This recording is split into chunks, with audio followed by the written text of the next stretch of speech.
Hello दोस्तों। आज मैं आपको एक ऐसी बुक की समरी देने वाला हूँ जो कि हजारों साल पुरानी है, लेकिन इसके प्रिंसिपल्स एंड टीचिंग इतने ज़्यादा पावरफुल और काम के हैं कि आज भी इस बुक को बहुत ज़्यादा लोग रिकमेंड करके इसकी बातें सीखने की एडवाइस देते हैं। इनफैक्ट कुछ कंट्रीज ने तो इसे अपनी मिलिट्री स्टडीज़ के सिलेबस में भी रखा है। अभी जिस बुक की मैं बात कर रहा हूँ उसका नाम है द आर्ट ऑफ वॉर, जो मिलिट्री स्ट्रेटजी सिखाने के लिए बनाई गई थी। अब अगर आप ये सोच रहे हो कि एक वॉर और स्ट्रेटजी से रिलेटेड बुक की इन्फॉर्मेशन मैं आपके साथ क्यों शेयर कर रहा हूँ, तो इसका आंसर है क्योंकि इसके प्रिंसिपल्स बस वॉर में ही नहीं बल्कि बिजनेस और हमारी नॉर्मल लाइफ में भी बहुत ज़्यादा काम आते हैं। आप मानो या ना मानो, बट बिजनेस और हमारी लाइफ के गोल्स को अचीव करने के लिए भी हमको हर दिन छोटी छोटी वॉर्स लड़नी पड़ती हैं बहुत सी चीज़ों से, और उनसे जीतना पड़ता है सक्सेसफुल होने के लिए। तो इसलिए अभी मैं आपको इसी बुक से सिखाए गए 4 प्रिंसिपल्स बताऊंगा जो हमें जीतने में हेल्प करेंगे और जिसका उल्टा करने से हमारा कभी ना कभी हारना भी फिक्स है। So let's begin. Number 1, when to fight and when to not. एक लड़ाई में हारने से अच्छा होता है जीतना, लेकिन असली जीत तब होती है जब लड़ाई हो ही ना। मैंने कितनी बार देखा है कि लोग छोटी छोटी बातों पर लड़ना स्टार्ट कर देते हैं। किसी आदमी का धक्का लग गया तो गाली स्टार्ट, सोशल मीडिया के पोस्ट को पढ़ के कमेंट्स में लड़ना स्टार्ट, और ऐसी कितनी सिचुएशन को देख के यही लगता है कि आजकल मानो लोग बस लड़ने को ही तैयार रहते हैं। वो ये नहीं समझते कि लड़ाई मैक्सिमम टाइम का फायदा नहीं नुकसान ही करेगी, फिर चाहे वो किसी से बहस करने वाली लड़ाई हो या फिर 2 देशों के बीच में वॉर हो। क्योंकि मोस्टली लड़ाई में 3 बहुत इंपॉर्टेंट चीजें लगानी पड़ती हैं। पहला टाइम, दूसरा मनी और तीसरा एनर्जी या लाइफ भी बोल सकते हो, जिसका इस्तेमाल लड़ाई के अलावा बहुत सी दूसरी बेटर चीजों में हो सकता है जो सबके लिए अच्छा है। इसलिए हमेशा याद रखो कि वो इंसान समझदार या हिम्मत वाला नहीं होता जो अपने गुस्से में आकर लड़ना स्टार्ट कर दे, बल्कि एक समझदार इंसान वो होता है जो बिना लड़े ही जीत जाए, सही रिजल्ट्स निकाल के, और जो तब तक ना लड़े जब तक लड़ना एकदम जरूरी ना हो।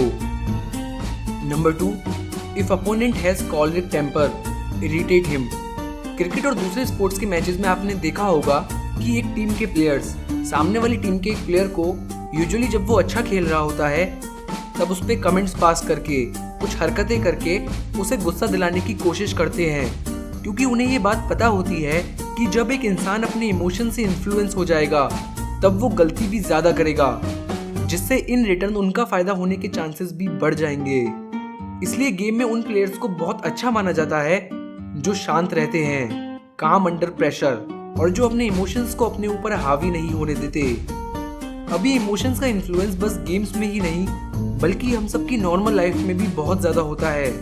एग्जाम्पल, याद करो एक दिन जब आप किसी को सारे लॉजिकल फैक्ट्स बता के उसे कोई बात समझाने की कोशिश कर रहे थे, लेकिन आपके सारे फैक्ट्स और फिगर्स बताने के बाद भी उन्हें वो बात समझ नहीं आई होगी। क्यों? क्योंकि वो इंसान उस बात को लॉजिकली नहीं बल्कि इमोशनली उसे एक्सेप्ट नहीं कर पा रहा होगा। बिकॉज फैक्ट ये है कि हम इंसान लॉजिकल नहीं बल्कि इमोशनल क्रिएचर्स हैं जो अपने इमोशंस के बेसिस पे मोस्टली सारे एक्शंस और डिसीजंस लेते हैं। इसलिए ये बात ध्यान में रखो कि लोग आपके इन इमोशंस का गलत यूज करके आपको मैनिपुलेट ना कर पाएं। ज्यादातर एडवर्टाइजिंग कंपनीज आज आप देखोगे तो उनमें यही होता है कि वो हमारे इमोशंस को टारगेट करते हैं। मीडिया जानबूझ के ज्यादा नेगेटिव चीजें दिखाता है क्योंकि हमारे नेगेटिव इमोशंस ज्यादा पावरफुल होते हैं। वैसे ही कुछ पॉलिटिशियंस भी स्पीच में ज्यादा इमोशनल बातें ही करते हैं, ना कि लॉजिकल, जिससे इन्फ्लुएंस होकर लोग उन्हें वोट भी दे देते हैं। इसलिए कोई भी एक्शन या डिसीजन लेने से पहले ये चीज ध्यान में रखो कि आप वो डिसीजन इमोशनली नहीं बल्कि लॉजिकली सोच के ले रहे हो, क्योंकि इमोशंस के फ्लो में हम ज्यादातर गलत डिसीजंस ही लेते हैं जो हमें हमारी गोल से दूर लेके जाता है या एट मिनिमम बेस्ट आउटकम तो नहीं देता। अब हर दिन अपने इमोशंस से लड़ना एक टफ वॉर है, लेकिन हाँ, जीतेगा वही इंसान जो अपने इमोशंस को हैंडल करना जानेगा, जबकि वो इंसान जरूर हारेगा लाइफ में जिसके इमोशंस उसे हमेशा कंट्रोल करेंगे। Number 3, if you know your enemy and yourself properly then you won't lose. बहुत से रीजंस में से 2 बड़े रीजंस जिसकी वजह से ज्यादातर लोग लाइफ में फेल होते हैं वो है, पहला because they don't know themselves, और दूसरा because they don't know their enemy. Interview का एग्जाम्पल देके बताऊं तो ज्यादातर लोग जब इंटरव्यू देने जाते हैं तब वो ये तक पता करने का एफर्ट नहीं डालते कि वो कंपनी एग्जैक्टली करती क्या है, उनका मोटो क्या है, कंपनी अचीव क्या करना चाहती है, और वो कैसे उस कंपनी की मदद कर सकते हैं उनके गोल्स को अचीव करने में, और ये सारी बातें ना पता होना जरा सा भी इम्प्रेसिव नहीं होता। अब कंपनी की बात तो छोड़ो, बहुत से लोगों को अपने बारे में ही सही से नहीं पता होता। एग्जाम्पल, इंटरव्यू में पूछे कुछ सबसे कॉमन क्वेश्चंस ये होते हैं कि टेल मी अबाउट योरसेल्फ, अपने बारे में कुछ बताओ, अपनी स्ट्रेंथ्स बताओ, अपनी वीकनेसेस बताओ, मतलब यूजुअली उनसे रिलेटेड क्वेश्चंस। लेकिन सैडली लोग इन सिंपल क्वेश्चंस के आंसर्स भी सही से नहीं दे पाते। वो सिर्फ 5 मिनट तक अपने बारे में बोलने की कैपेबिलिटी नहीं रखते। उन्हें ये नहीं पता होता कि वो किस चीज़ में अच्छे हैं और किस चीज़ में बुरे। और इससे भी बुरी बात, वो इन क्वेश्चंस के आंसर्स पता करने की कभी कोशिश भी नहीं करते और फिर सोचते भी हैं कि मुझे कभी सक्सेस क्यों नहीं मिल रही।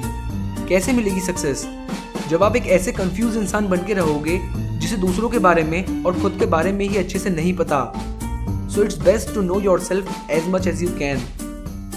Number 4, who prepared himself beforehand waits to take the enemy unprepared। ये पॉइंट मुझे एक कहानी की याद दिलाता है। एक दिन एक ग्रासहॉपर खाना खाते हुए गाना गाते हुए मजे कर रहा होता है।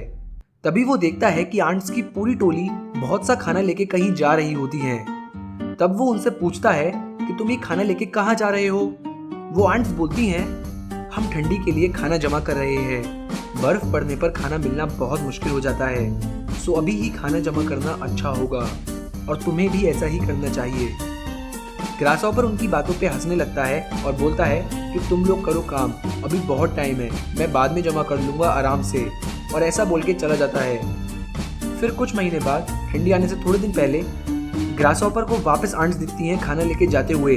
तब आंट्स उससे फिर बोलती हैं, ठंडी आने वाली है, खाना जमा कर लो।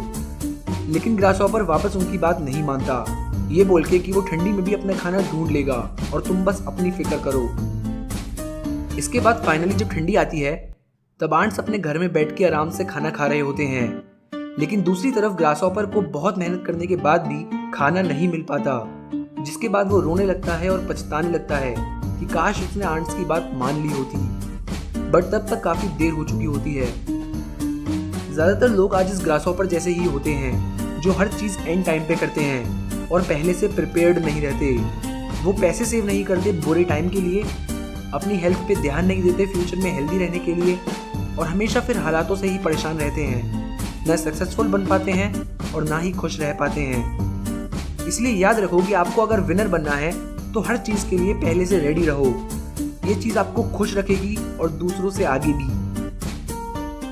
तो दोस्तों, ये थी वो 4 बातें जो आपकी मदद करेंगी जिंदगी की हर लड़ाई को लड़ने में और उससे जीतने में। अब अगर आपको मेरे एफर्ट जरा भी अच्छे लगे हों तो वीडियो को लाइक, शेयर एंड चैनल को सब्सक्राइब जरूर करिएगा, ताकि आप आने वाली वीडियोस कभी मिस ना करो। And finally, thanks for watching this video.